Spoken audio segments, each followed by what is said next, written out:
কি হয়েছে? কাকে ফোন করছো তুমি? দাদুতে। কি বলছো দাদুকে? এখানে দাদুকে কি বলছো তুমি? দাদু আলো দাদু। বলো দাদুকে কি বলছো বলো। ফোন কই ফোন? ফোন আর তোমার হাতেই তো। তুমি বলো দাদুকে কি বলছো বলো। বাউজি ফোন কই? বাউজি ফোন বাউজির কাছে আছে। বলো দাদুকে বলো, ফোন করো দাদুকে। না করো না তাহলে দিদুকে ফোন করো। করো, বলো দাদু আমি আর পাচ্ছি না, আমার কি হয়েছে, শরীর খারাপ করছে। শরীর খারাপ করছে তোমার? তাই কতটা? দিদি দিদি আচ্ছা একটু জনি জনি এস পাপা বলো, Johnny Johnny papa eating sugar. না বলো নো পাপা, না papa telling lies no papa, open your mouth ha ha ha. খোকা গেল ক্ষীর নদীর। আরে কি দুষ্টুমি হচ্ছে। শুভ সকাল বলো, বন্ধুরা, কি কেমন বলছিলে আছেন দাদুকে আপনারা বলো। সবাই? আশা করি সবাই খুব ভালো আছেন এবং সুস্থ কানে ফোন আছেন। ধরো দিয়ে বলো। যে যেখান থেকে ফোনটা আমার কানে ভিডিওটা ধরে বলো। দেখছেন, বড়দেরকে প্রণাম আর ছোটদেরকে অনেক ভালোবাসা জানিয়ে আমি আমার আজকের এখানে ভিডিও শুরু করছি। আজ মঙ্গলবার, ঘড়ির কাঁটায় এখন সময় সকাল 9:30। আমার সোনা বাবা সকালবেলায় ঘুম থেকে উঠেই হাতে ফোন নিয়ে তার দাদুকে ফোন করছে। ওই যে ছোট্ট ফোনটা, ওটা ওর ফোন হয়ে গেছে। ওই ফোনটা নিয়ে ও সব সময় খেলা করে আর দাদুকে ফোন করে। এরপর দেখুন নিচে চলে এসেছে আর ও গাড়ি নিয়ে একটু খেলা করছে। আর এদিকে আমি সকালের জলখাবারটা বানাচ্ছি। আজকে চিড়ের পোলাওই বানাবো, একটু অন্যরকমভাবে বানাবো। প্রত্যেক দিন তো একটু মিষ্টি মিষ্টি বানাই, আজকে একটু অন্যরকম বানাচ্ছি। মেয়ে খেতে চাইছিল না চিড়ের পোলাও, বলছিল ভালো লাগছে না আজকে খেতে। তো আমি বললাম চল আজকে একটু অন্যরকমভাবে বানিয়ে দিই। আসলে সবই এক আছে, একটু টমেটোটা অ্যাড করেছি, তার সঙ্গে কিছু সবজি যেমন ক্যাপসিকাম, বিনস, তারপর গাজর, এগুলো একটু দিয়েছি। এগুলো তো প্রত্যেক দিন দিই না, এগুলো আজকে একটু দিয়েছি, দিয়ে একটু অন্যরকমভাবে করেছি। আসলে মেয়েরও তো ঠান্ডা লেগেছে, তাই ওরও একটু নোনতা ঝাল ঝাল খেতে ইচ্ছে হচ্ছে, তাই সেই রকমভাবেই বানিয়ে দিলাম। তবে ঝাল বেশি দিইনি, কারণ ও খুব একটা ঝাল পছন্দ করে না, ওই হালকা, তাই ঝাল আর বেশি দিইনি। ওই জাস্ট একটু টমেটো দিয়েছি, একটু গাজর, ক্যাপসিকাম এইসব দিয়ে আর কি বানিয়ে দিলাম একটু অন্যরকমভাবে। আর ওদিকে আমার সোনা বাবার জন্য একটু ভাত বসিয়ে দিচ্ছি। ও কিন্তু এই চিড়ের পোলাওটা ঠিকঠাকভাবে খায় না, মানে খেলে ওই অল্প স্বল্প হয়তো খায়, ঠিক পেট ভরাভাবে খায় না। তাই একটু ওর জন্য ভাত করছি, সেদ্ধ ভাত, সব রকম সবজি দিয়ে, ডাল দিয়ে, একটু ঘি দিয়ে খাইয়ে দেব। আর আমাদের এখানে না রাসের মেলা চলছে, আর সেই সঙ্গে চলছে কার্তিক পুজো। আর এখানে কার্তিক পুজোতে ভীষণ ধুমধাম হয়। তবে এখানে প্রত্যেক বাড়িতে বাড়িতে কার্তিক পুজো খুব কমই হয়। আমাদের এখানে প্রত্যেক পাড়ায় পাড়ায় বড় বড় ঠাকুর হয়, আর সেই সঙ্গে হয় বিভিন্ন ধরনের থিম, সেই সঙ্গে থাকে প্রচুর লাইটিং। আমার বিয়ের পর এখানে দেখতাম দুর্গাপুজোর থেকে কার্তিক পুজোতে বেশি ধুমধাম হয়। কার্তিক মাসের শেষে তো কার্তিক পুজো হয়, আর অঘ্রাণ মাসের 4 তারিখে মানে 4 দিন পর কার্তিক লড়াই হয়। এই 4 দিন ঠাকুর থাকে। আর এবার কার্তিক লড়াই আর রাস একই সঙ্গে পড়েছে, আর সমস্তটাই হয় আমাদের একদম বাড়ির সামনে। আমাদের সেই জন্য ভীষণ আনন্দ হয়, ভীষণ ভালো লাগে। বাড়ির দরজাটা খুললেই একদম চারিদিকে শুধু আলো আর আলো। এরপর দেখুন আমার মেয়েকে বানিয়ে দিয়েছি, আমার মেয়ের খেয়ে বেশ ভালোই লেগেছে, পছন্দ হয়েছে মনে হচ্ছে খেয়ে। তো যাই হোক, চলুন এবার আমার সোনা বাবাকে ভাতটা খাইয়ে দেব। তবে দুঃখের বিষয়, 2 বছর থেকে আমি কার্তিক ঠাকুর আর দেখতে যাচ্ছি না। গতবারও যায়নি, গতবার আমার সোনা বাবা একদমই ছোট্ট ছিল, না সরি 2 বছর নয় 3 বছর থেকে, তার আগের বারও আমি প্রেগনেন্ট ছিলাম, সেই জন্য যায়নি। গতবার আমার সোনা বাবা খুবই ছোট্ট ছিল, আর এবারও তাই, এবারও যায়নি। আর এই সময়টা এমন একটা সময় না, এই সময় বাইরে বেরোলেই ছোট বাচ্চাকে নিয়ে ঠান্ডা লেগে যেতে পারে। আর রাত্রিবেলার দিকে ঠান্ডা পড়ছে, সেই জন্য রাত্রেবেলায় বাইরে বেরোতে ভয় লাগছে। গতবারও সেই ভয়েই যায়নি যে আমার সোনা বাবাটা ঠান্ডা লেগে যাবে। আবার এবারও তাই, বাইরে দেখছি বেশ ঠান্ডা ঠান্ডা ওয়েদার রাত্রিবেলায়, তাই ওকে নিয়ে যদি আবার ঠান্ডায় ঠাকুর দেখতে বেরোই তাহলে ঠান্ডা লেগে যেতে পারে। তাই আর এবছরও বেরোলাম না। আর আমার সোনা বাবা এখন এতটাই ছটপটে হয়েছে, ওকে যে বাড়িতে রেখে যাব, ও বাড়িতে ভীষণ দুষ্টুমি করবে। হয়তো থাকবে কামার কাছে, কিন্তু কামাকে ভীষণ জ্বালাবে, তাই আর রেখে যেতেও সাহস পায় না, আবার ওকে নিয়ে যেতেও ভয় লাগে। তো এরপর দেখুন আমার মেয়ে আজ আমার সোনা বাবাকে তেল মাখিয়ে দিচ্ছে।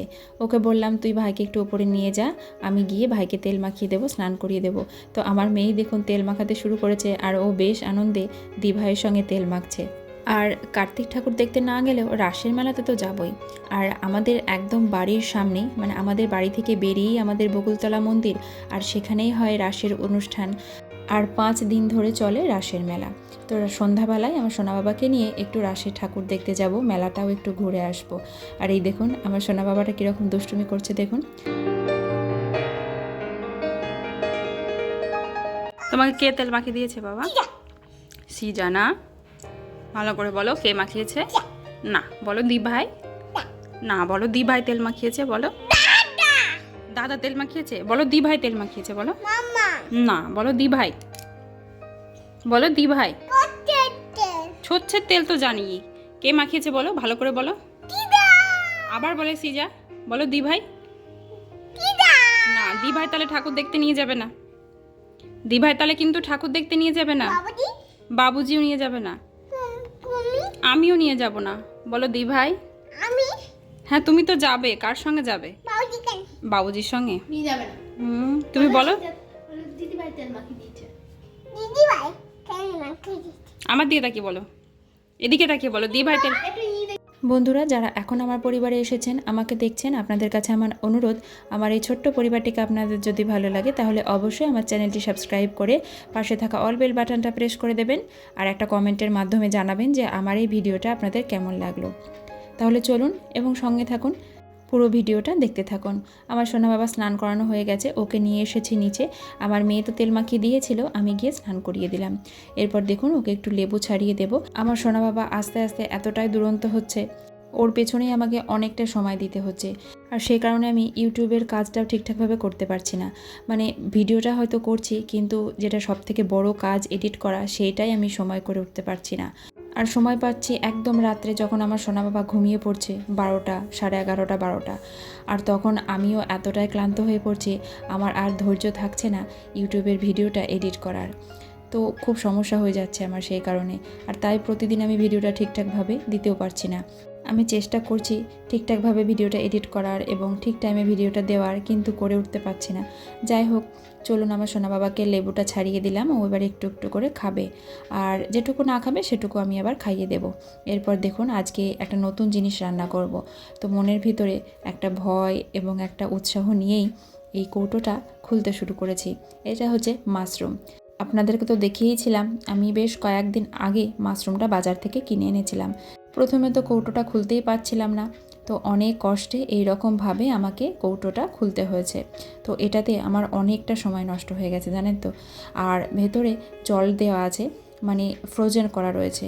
এরপর দেখুন এই যে মাশরুমটা দেখতে পেয়েছি, মানে দেখতে পেয়েও মনটা শান্তি হচ্ছে যে না, খুলতে পেরেছি। তো প্রথমে তো ভাবছিলাম যে খুলতেই পারবো না, কিভাবে কৌটোটা খুলবো। তো অনেক চেষ্টার পর সফল হয়েছি। তবে এখনও মনের মধ্যে অনেকটা ভয় রয়েছে যে কীরকম হবে খেতে। আসলে কোনো জিনিস দাম দিয়ে কিনে নিয়ে এসে সেই জিনিসটা যদি খেতে ভালো লাগে তাহলে ভালো লাগে, কিন্তু যদি সেটা খেতে ভালো না হয় তাহলে তো আমার 160 টাকাটাই নষ্ট হবে। আসলে আমরা মধ্যবিত্ত, আমরা সব সময় এইরকম একটু ভয় ভয়েই চলি, তাই না? তো দেখুন মাশরুমটা এবার আমি একটু ছোট ছোট করে কেটে নিচ্ছি, কিন্তু মাশরুমের স্মেলটা এত বাজে লাগছিল সেটা আর কি বলবো। তো দেখুন ভালো করে আমি জল দিয়ে অনেক কবার ধুয়ে নিয়েছি। এরপর ভালো করে একটু ভেজে নিলাম, একটু লবণ আর হলুদ দিয়ে ভেজে নিয়েছি।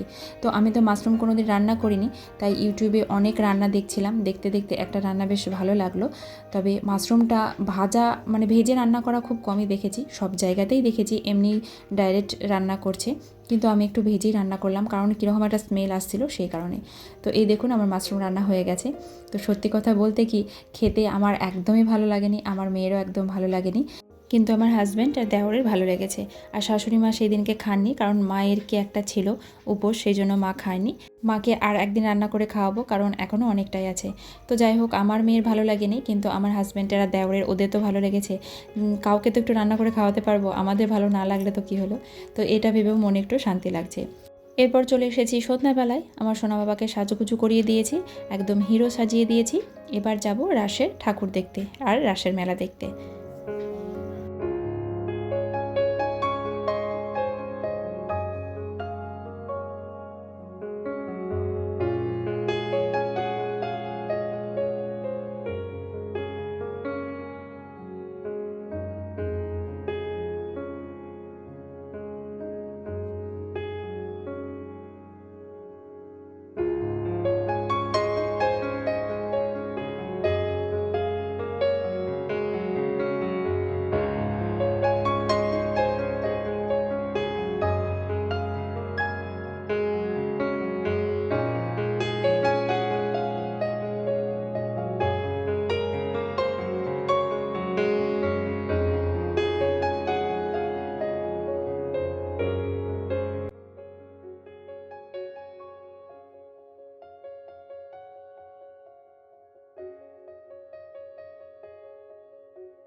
এখানে এসে আমার সোনা বাবা বেশ আনন্দের সঙ্গে কীর্তনের সঙ্গে নাচ করছে আর এখানে ছোটাছুটি করছে।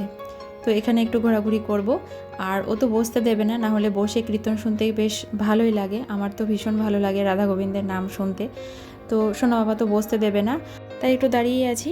এরপর একটু মেলাটা ঘোরাঘুরি করব, তারপর চলে যাব। এখানে অনেক মেলা বসেছে আর মেলাতে প্রচুর ভিড় হয়েছে। তো মেলাতে আর আমি ঠিকঠাকভাবে ভিডিও করতে পারিনি। তাহলে চলুন বাড়ি গিয়ে দেখাচ্ছি কী কী কিনেছি।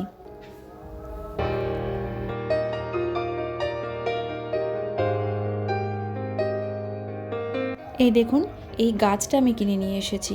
এটা মেলায় বিক্রি হচ্ছিল, আর এই গাছগুলো আমার ভীষণ ভালো লাগে। এর আগে আমার বাবার বাড়িতে গিয়ে মেলাতে একটা গাছ কিনে নিয়ে এসেছিলাম, আর এই একটা গাছ কিনে নিয়ে এলাম। এখানে অনেক ফুলের গাছও ছিল, মানে ছোট ছোট ফুলদানিও ছিল, কিন্তু আমার এই গাছটাই ভালো লাগলো, সবুজ গাছটা, তাই এই গাছটা নিলাম।